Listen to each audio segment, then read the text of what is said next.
Sebelah hatiku di rumahmu. Pernahkah kamu jatuh cinta di waktu dan tempat yang salah? Ketika hatimu memilih berlabuh di seseorang yang tak bisa kamu miliki? Saat kehangatan hadir di rumah yang bukan milikmu, dan rasa tumbuh justru dalam diam yang terlarang. Ini bukan kisah cinta yang sempurna, tapi tentang hati yang tersesat, dan tak tahu jalan pulang.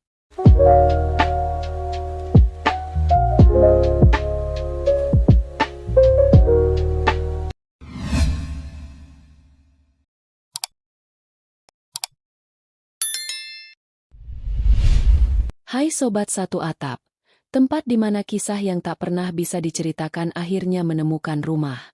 Hari ini, kamu akan masuk ke cerita tentang seorang perempuan yang hatinya tertinggal di rumah laki-laki yang tak pernah jadi miliknya sepenuhnya. Judul kita hari ini, Sebelah Hatiku di Rumahmu. Jangan lupa siapkan hati, karena kisah ini mungkin terlalu dekat dengan kenyataanmu. Awal yang tak pernah direncanakan. Nadia tak pernah menyangka bahwa sebuah proyek fotografi interior akan mengguncang isi hatinya. Ia datang ke rumah Raka untuk memotret sudut-sudut artistik rumah klasik itu, hanya membawa kamera dan rencana kerja singkat.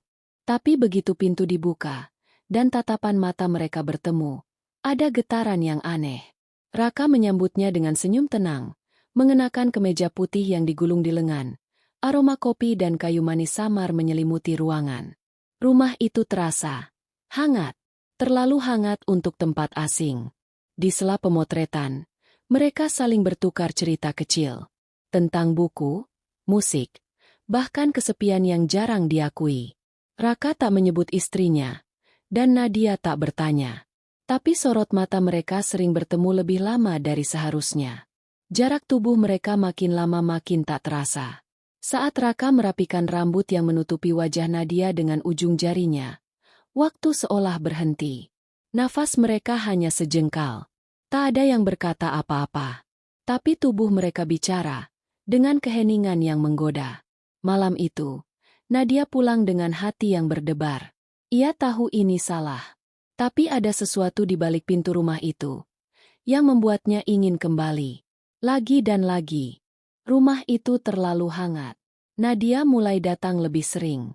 Awalnya dengan alasan pekerjaan, memotret ulang, ambil detail tambahan, revisi angle. Tapi ia tahu dan Raka pun tahu, itu lebih dari sekadar pekerjaan. Rumah itu terlalu nyaman, terlalu sunyi dengan cara yang merangkul. Di suatu sore mendung, Nadia datang tanpa kamera, hanya membawa 2 kantong plastik berisi kopi dan camilan. Raka menyambutnya dengan senyum kecil, dan pintu rumah itu kembali terbuka untuk hatinya. Mereka duduk di ruang tengah, di sofa yang sama, lebih dekat dari sebelumnya. Tawa mereka ringan, tapi sentuhan-sentuhan kecil mulai terasa seperti percikan api. Tangan yang tak sengaja menyentuh lutut, bahu yang saling bersandar terlalu lama. Hingga satu momen tak terhindarkan, ketika hujan turun deras, dan listrik padam. Ruangan jadi gelap, hanya diterangi cahaya lilin. Raka menatap Nadia. Lama sekali, seolah meminta izin tanpa kata. Dan saat bibir mereka akhirnya bertemu, dunia seolah berhenti. Lembut, dalam, menyesap luka yang selama ini tersembunyi. Ciuman itu bukan nafsu, tapi pelarian. Tangan Raka menelusuri punggung Nadia perlahan, membuatnya bergidik. Nafas mereka berat, namun tak terburu-buru. Seperti 2 orang dewasa yang tahu ini salah, tapi tetap memilih tersesat bersama. Di tengah pelukan itu, Nadia tahu satu hal, hatinya mulai berpindah rumah. Patah yang dirasa tapi tak diucap. Hari itu, udara terasa lebih berat. Nadia datang seperti biasa, tanpa kamera, tanpa alasan jelas selain kerinduan. Raka menyambutnya, tapi ada jeda di pelukannya. Seperti ia menahan sesuatu. Mereka tetap bersama malam itu, dalam ruang yang akrab dan lampu temaram. Tubuh mereka saling mencari, saling mengenal dalam diam. Tapi kali ini, pelukan Raka terasa berbeda, lebih gugup, lebih kaku. Seolah-olah hatinya ada di tempat lain, meski tubuhnya bersandar pada Nadia. Keesokan paginya, segalanya pecah. Alia pulang lebih awal dari perjalanan bisnisnya. Ia tidak marah, tidak menjerit. Ia hanya berdiri di ambang pintu, melihat syal milik Nadia tergantung di kursi, dan 2 cangkir kopi yang masih berembun. Raka terpaku. Nadia menunduk. Jantungnya seakan runtuh. Setelah itu, Raka tak lagi menghubungi. Chat yang dikirim Nadia dibaca, tapi tak pernah dibalas. Telepon hanya berakhir di nada tunggu. Rumah itu, yang dulu terasa seperti pelukan, kini hanya dinding bisu yang menolak kehadirannya. Nadia tidur sendiri di kamarnya malam itu, masih bisa merasakan jejak jemari Raka di kulitnya. Tapi semua itu kini terasa hampa. Hangat yang dulu mengisi tubuhnya kini hanya menyisakan dingin di dada. Ia tahu, ada sesuatu yang telah patah, tapi tak seorang pun berani mengucapkannya. Pengakuan tak pernah menyelamatkan. Hari-hari berlalu seperti kabut tebal bagi Nadia. Raka tak pernah kembali, hanya menyisakan sunyi yang menggantung di setiap notifikasi kosong. Dalam kepanikan yang tersamar rindu, Nadia akhirnya memberanikan diri mengirimkan pesan panjang tentang perasaannya, tentang sesal dan cinta yang tak sempat tumbuh utuh.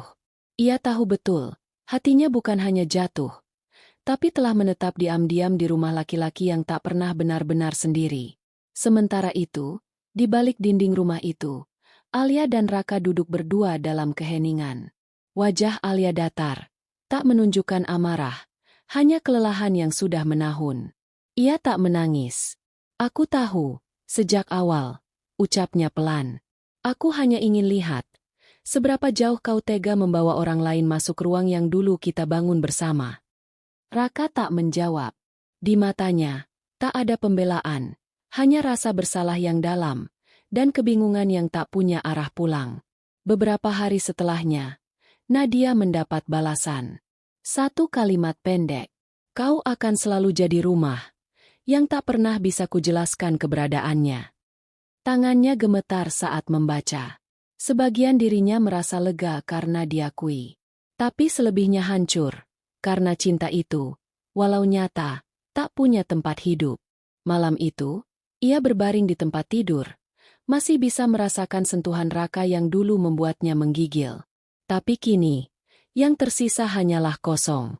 Sebuah pengakuan, rupanya tak pernah bisa menyelamatkan rasa, jika akhirnya harus dilepaskan.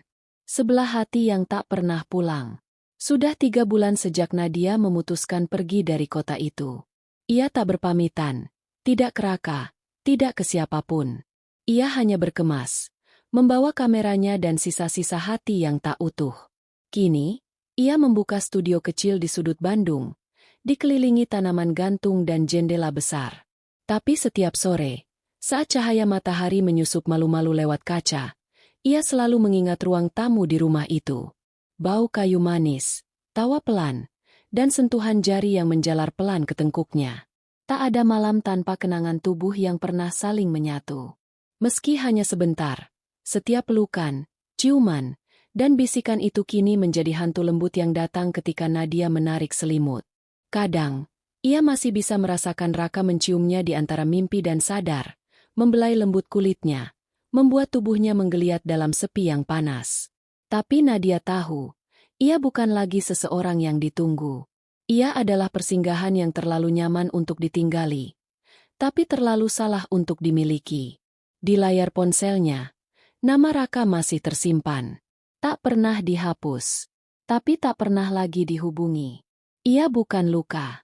Ia adalah bukti bahwa cinta bisa begitu indah, meski tak pernah pulang.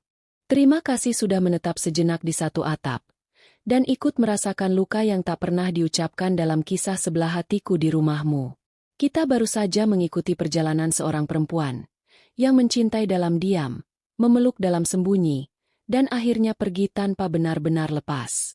Kisah ini bukan untuk menghakimi, tapi untuk memahami bahwa terkadang hati kita memilih tempat yang salah, bukan karena kita bodoh, tapi karena kita manusia. Cinta memang bisa tumbuh di mana saja, bahkan di tanah yang retak. Tapi tidak semua cinta layak diperjuangkan sampai hancur. Kadang, mencintai artinya berani melepaskan. Dan kadang, luka yang paling dalam justru mengajarkan kita batas, agar esok, kita lebih tahu kemana hati seharusnya pulang. Untuk kamu yang menonton ini, semoga Tuhan selalu menjaga hatimu dari cinta yang menyakiti. Semoga jika kamu pernah tersesat seperti Nadia, kamu juga diberi keberanian untuk menemukan jalan pulang dan semoga, di suatu hari nanti, kamu tak hanya menemukan rumah, tapi juga seseorang yang ingin menetap di sana bersamamu, tanpa harus sembunyi. Sampai jumpa di kisah berikutnya. Karena setiap hati yang patah, selalu punya cerita. Hanya di satu atap, rumah dari kisah-kisah yang nyaris tak pernah diceritakan.